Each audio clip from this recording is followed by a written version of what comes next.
even though the chainstays are noticeably short at 420, when you have it in the short setting, it doesn't really put you... I can't say 420. You can just hear him giggling.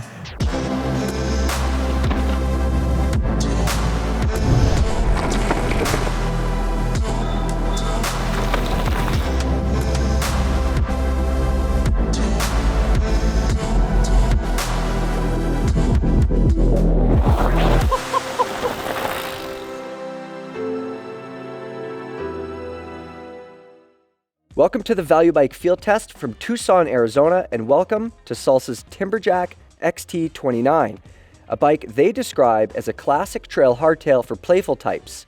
Their words, not mine.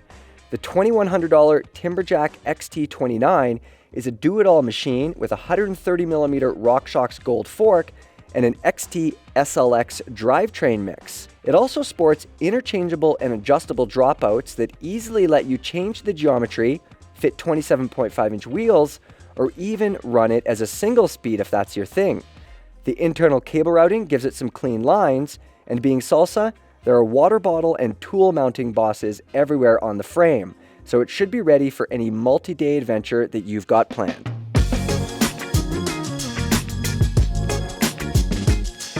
Those are the details of the Salsa Timberjack XT 29. Now time to dig into how this thing climbs. Compared to some of the other bikes we have here on test, extremely well. So it's a bit longer than the Commensal or the Diamondback. It doesn't have the plus size tires that those bikes have, but it feels way more stable on the trail. It doesn't feel like I'm getting knocked around by the rough terrain as much. Alicia, what do you think? Yeah, I would agree with that. I think overall my impression from this bike is just it makes sense. Like everything about it, it's not super noteworthy. Like the geometry is pretty standard for a hardtail. It has 29-inch wheels, it has like solid parts. It just works. Yeah, I mean, sometimes there's a benefit to not going too extreme, especially with a hardtail. I think it doesn't need to always be the longest, slackest type thing. It looks like they kind of went for an all-around bike, and it sounds like it paid off. There's honestly not a lot to talk about with climbing with this bike. Like, it does just work. And it scrambled up just as much stuff as the other bikes with plus tires. I didn't feel uncomfortable on it. Honestly, yeah, I don't know what else to say. It just worked. How about the position itself when you're climbing? Like, do you feel like this is a bike you go out for long, all-day rides, or is it kind of more of a quick hot lap and call it good? Yeah, so with the climbing stuff, it's also probably worth talking about how the chainstays are really noticeably short when they're in the short setting, which is how we rode it with the dropout plates that we'll talk about later. But even with those chainstays, the seat angle still put you over the bike really centered. And so it never felt like you were getting too far back on the climbs, and that made a lot of sense. Yeah, actually, that's a really good point. On this bike, compared to the Diamondback, I feel like I was between the wheels, you know? Like I was way more stable, but with the Diamondback, on those tricky climbs, it felt like I was perched above and like way more tippy, you know, where this just stable. And so even though this also is a 29er, it still has really different geometry from the Diamondback. Yeah, geometry that works well. And it doesn't, there's no weird numbers or anything. And here we're back to what we were saying earlier, is that the bike just works. There's not a lot to talk about. I would like to say more good things about it, but like, It's just like, it just does the things. You pedal and it goes. Yeah.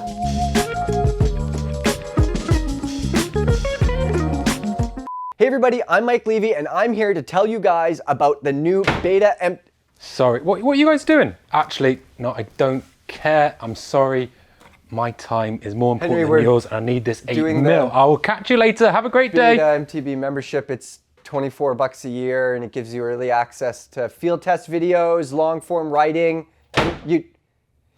Link in the description below. Click on it to subscribe, and so you don't miss anything. When you're descending, Alicia, how did you feel on it? Yeah, I mean, it's really intuitive to ride. It's easy to get along with. I really enjoyed how it had enough stability to just get you down the hill. Like, also with that short rear end, it felt plenty playful and honestly just a ton of fun. Like with this bike, I pretty much forgot I was riding it, which is maybe one of the better things I could say about a bike. I would agree with that as well. It's funny, eh? Like, we have these other hardtails here with much longer travel front ends. I think they're a little bit slacker. They look like they'd be more fun, you know? They're ready for things. Yeah. But this Salsa is the bike that I wanted to ride all the time. It just worked. With the bikes that are made for fun, oftentimes I find they're just unwieldy. Yeah, like they're maybe too built up for what they are. The tires are too big. The geometry doesn't totally make sense for a hardtail. And this one just it nails it, middle ground, it's good. Yeah, it's probably worth noting like the terrain we're in here, it's the bike you'd want for this terrain where there's a lot of short punchy climbs, short punchy descents, and things can get strange pretty quickly, so you kind of need that really all-around bike, and it sounds like that's what they've got here.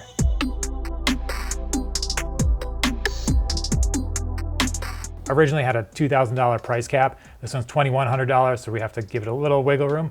But for that price, the components, pretty standout package. Yeah, there's a lot of good things to say, but Kaz, I'm actually going to start with something that I didn't like, since we've been saying so many good things about the Salsa. It has a RockShox 35 fork on the front, right out of the box, bushing play. Not acceptable. And like a weird rebound adjuster that seemed to not do much until it did too much. But Alicia, do you want to say some good things about the components? It's great that you get an XT drivetrain with this bike. Technically, it's an SLX XT combo, there's an SLX chain and SLX cassette, but XT shifter and derailleur just work so well.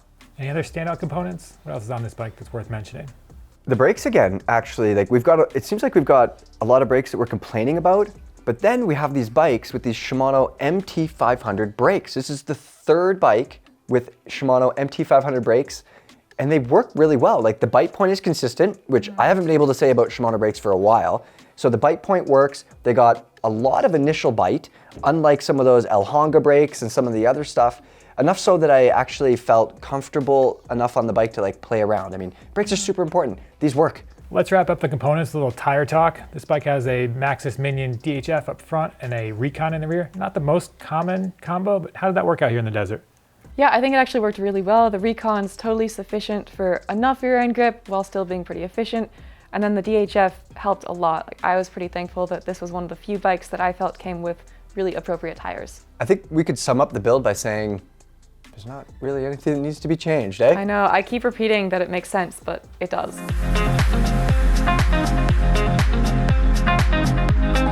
Let's move on to some time testing results. Alicia, how did those turn out? Yeah, so again, I did the time testing for the hardtails, and I was a little bummed out with the climbing result because it placed 4th out of 4, but on the descending, when we were pointed downhill, it was 1st out of 4. Putting them all together, when I combined the climbing and descending times, it settled into 4th, just because I was slow on the climb on it. Alicia, times aside, what hardtail would you most want to descend on? I think this bike. Yeah. Yeah, definitely this bike.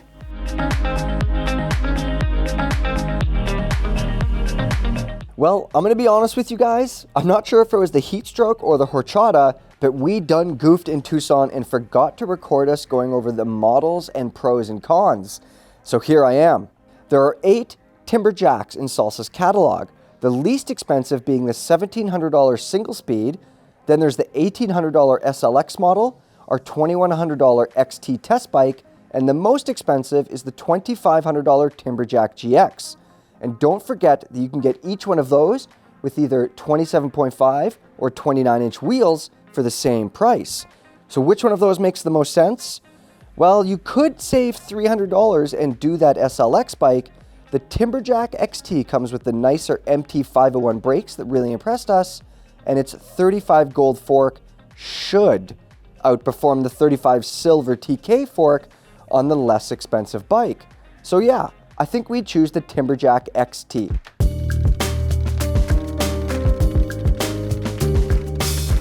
Moving on to pros and cons, let's start with the good stuff first.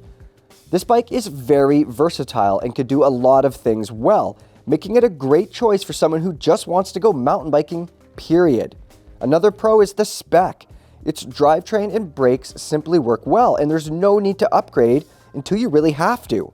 Lastly, it's neat to see a hardtail with adjustable chainstay length and the ability to be run as a single speed easily. That's pretty cool.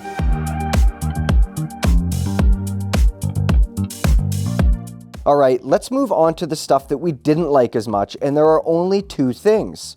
Firstly, I know this is not meant to be the quickest climber, so this is hardly a serious con, but the more relaxed riding position on the Timberjack means it's not quite as quick up the hill as the Marin, for what it's worth.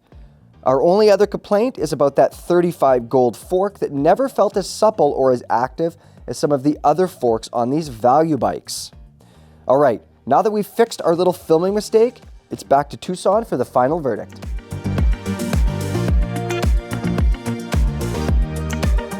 Let's wrap this up by talking about who the Salsa Timberjack XT29 is for. Levy, who do you think is the ideal candidate for this bike? So this is gonna sound a bit like a cop-out, but this is sort of a mountain bike for mountain bikers. This isn't the kind of mountain bike that you're gonna take down to the dirt jumps all the time, or your hardtail that you're gonna get super rowdy on. I mean, you could do some cross-country racing on it, but this is really just the kind of mountain bike that you're gonna go out for trail rides on with your buddies and have some fun. And it's super versatile. And actually, speaking of that, we didn't mention the dropouts at the back. You could even change it to single speed if you want, which is pretty neat. So yeah, this is a mountain bike for mountain bikers who want to go mountain biking. There you go. That's the Salsa Timberjack XT29. Be sure to stay tuned. We're going to have a bunch more videos coming from the Pinkbike field test from here in Tucson, Arizona.